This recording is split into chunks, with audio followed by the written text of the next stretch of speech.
en base a lo que planteó ayer el rector Lombardi, que me pareció muy inspirador, trato de distinguir la academia y la política como actividades que obedecen a dos razones fundamentalmente distintas, porque lo que orienta a la academia es la pretensión de la veracidad, mientras a la política lo orienta la oportunidad.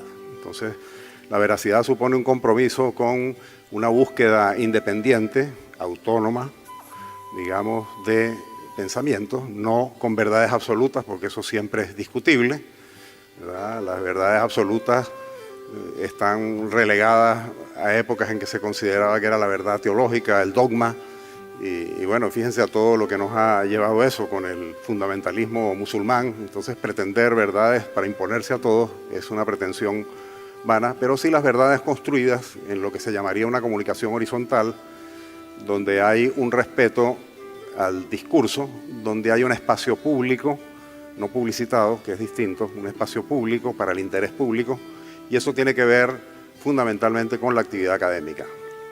La política también se sitúa en un espacio público, pero con razones de oportunidad, porque el político lo que busca es una ocasión favorable para aplicar algo que considera bien de buena fe, y ese es el sentido real de la política, como una solución social, o bien que puede deturpar en su interés personal, pero es siempre de alguna manera algo oportunista. Por eso los académicos muchas veces se sienten frustrados o nos sentimos frustrados porque no tenemos mucho que decir en la política o que no nos escuchan simplemente porque, aunque las recomendaciones sean razonables, simplemente no hay la oportunidad o no está el momento dado para acatarlo. Entonces creo que esta distinción, digamos, es fundamental porque entre nosotros y en América Latina muy fuertemente hay un tránsito e incluso muchas veces una promiscuidad entre la academia y la política, cosa que el rector Lombardi enfatizaba ayer, que debería ser claramente diferenciado, en el sentido de que son dos racionalidades distintas que están en dos niveles y no pueden ser promiscuas, aunque tengan vasos comunicantes. Entonces esa idea fundamental, y creo que este congreso, por lo menos así entendí yo esta invitación, que agradezco por supuesto a David y a Maida que facilitaron que yo estuviera aquí hoy, es una de las reflexiones que quiero dejar al auditorio, un auditorio compuesto fundamentalmente por jóvenes, que son realmente la esperanza del país y que tienen capacidad para reflexionar sobre algunas cosas en sus guías futuras. El otro concepto fundamental es el de autonomía, ¿no? La autonomía, ¿qué es? Básicamente, como noción general, bueno, la preservación de la capacidad de gobernarse a sí mismo. Ese es el concepto, digamos, modernamente expresado de la autonomía que nos viene de Kant y que básicamente todos estaríamos dispuestos en general a aceptar. Tampoco es que es una verdad absoluta, pero sobre el que creo yo que hay un razonable consenso.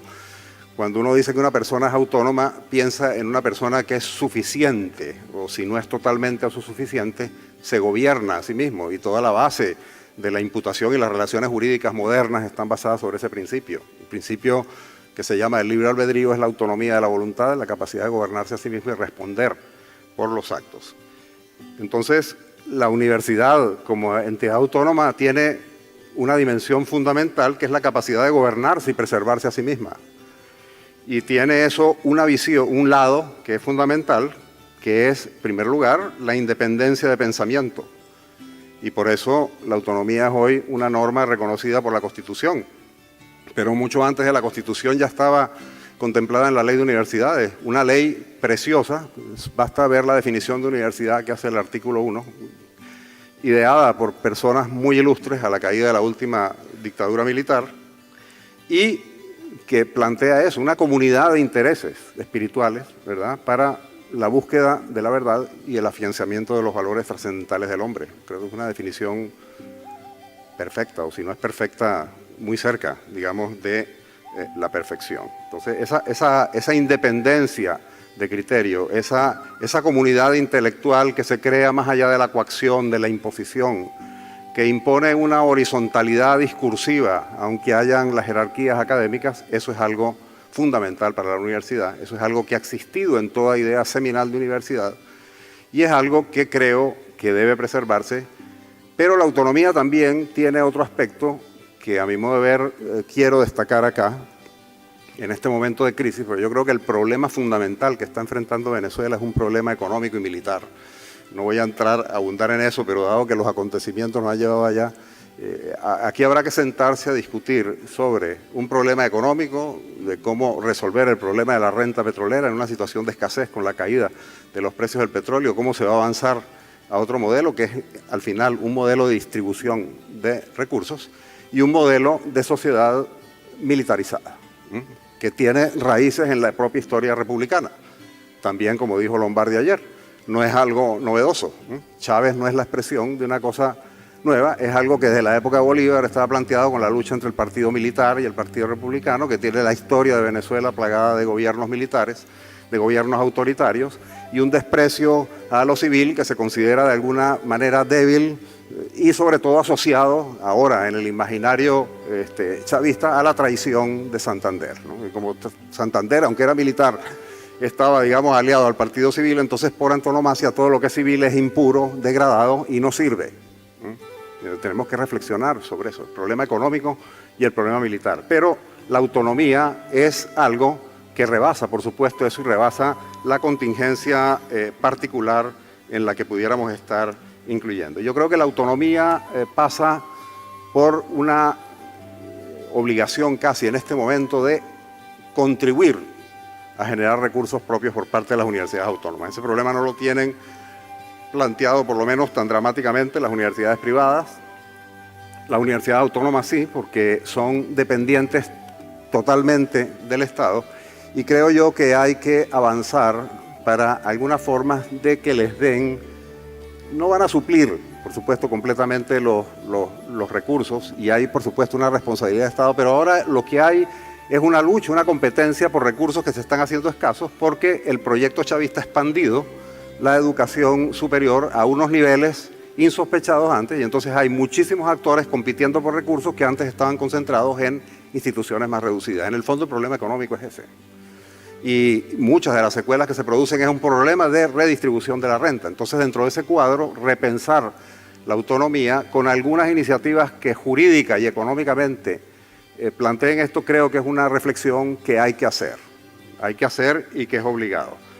Jurídicamente creo que las universidades tienen que defender la idea de que son corporaciones de derecho público y no institutos del Estado, que es el modelo al cual la pretende llevar el gobierno nacional, con todos esos planteamientos que planteaba Maida temprano, ¿verdad? Que contralores externos, ¿verdad? Control ministerial, prácticamente un modelo estatista que no es el modelo de la universidad y que va contra la autonomía, pero eso pasa incluso por la autonomía financiera. La autonomía no es una cosa simplemente declarada, no es una cosa que se consagra en la ley. La ley de universidades es más completa que la Constitución, porque la ley de universidades, cuando habla de la autonomía, le reconoce autonomía para gestionar sus recursos y no solamente los programas académicos. Entonces, allí en la ley está una simiente jurídica para trabajar este concepto y promover la generación de algunos recursos, potenciando ¿qué? El valor agregado que tiene la universidad autónoma, la especificidad, lo que siempre se promueve y lo que hace valioso a un país, a una persona, a un grupo, que es el valor agregado. Y creo yo que el valor agregado a la universidad está fundamentalmente en la investigación, porque en la investigación, en la búsqueda de los nuevos conocimientos es donde está esa potencia. Es eso que no tienen otras universidades, es eso que no van a tener las universidades masificadas del gobierno, porque no tienen ni la tradición, ni el cuerpo docente, ni han tenido los recursos, ni la acumulación de saber para generar una reflexión propia, una investigación que contribuya a generar incluso recursos para la universidad. Entonces creo que este es un planteamiento de orden político, estrictamente político, en el sentido de intervención de políticas públicas y políticas universitarias sobre el que valdría la pena pensar. Yo tampoco veo amenazado el futuro de la universidad, porque la universidad, no como decía incluso Lombardi, que ha sobrevivido 1000 años, ha sobrevivido mucho más, ¿verdad? Platón y los grandes pensadores escribieron y actuaron hace 2500 años, o sea que la simiente está mucho más atrás. No van a sucumbir porque simplemente esta necesidad de congregar comunitariamente a personas que quieren aprender, con personas que pueden transmitir y coadyuvar con ese aprendizaje, es una necesidad fundamental. Y es una necesidad que no va a desaparecer. Es algo que identifica incluso a la especie humana como tal, y ese es el espacio de la universidad.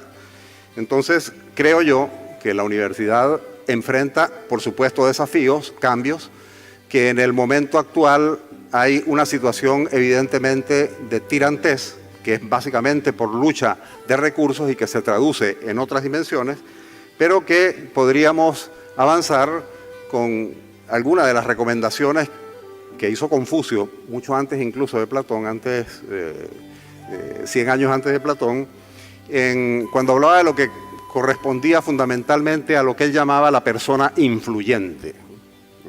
Y la universidad creo yo que es una institución influyente y que debe preservar el espacio para influir, para determinar. Y él decía que la persona influyente tenía dos características, que eran la rectitud y la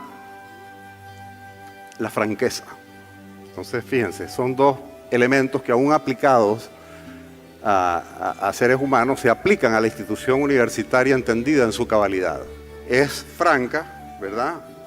Es franca porque predica la verdad construida en este sentido, aunque no sea absoluta, pero no es una verdad impuesta, es una verdad simplemente generada, presentada y abierta a la discusión. Eso es lo que garantiza la franqueza. Cuando nosotros queremos una persona franca, una persona que habla realmente con la verdad, y ese es el norte fundamentalmente universitario. Y la rectitud, que tiene que ver con el comportamiento honesto, y también el comportamiento honesto es una característica propicia o afín a la actividad universitaria, porque fundamentalmente el universitario lo que persigue es, si acaso persigue fama, una fama ganada en función al prestigio y la respetabilidad que tiene. Entonces la rectitud es también una característica. La universidad debe dar la batalla entonces afincándose frente a los desafíos que tiene presentes en la actualidad, la rectitud y la franqueza de la que hablaba Confucio hace más de 2600 años. Gracias.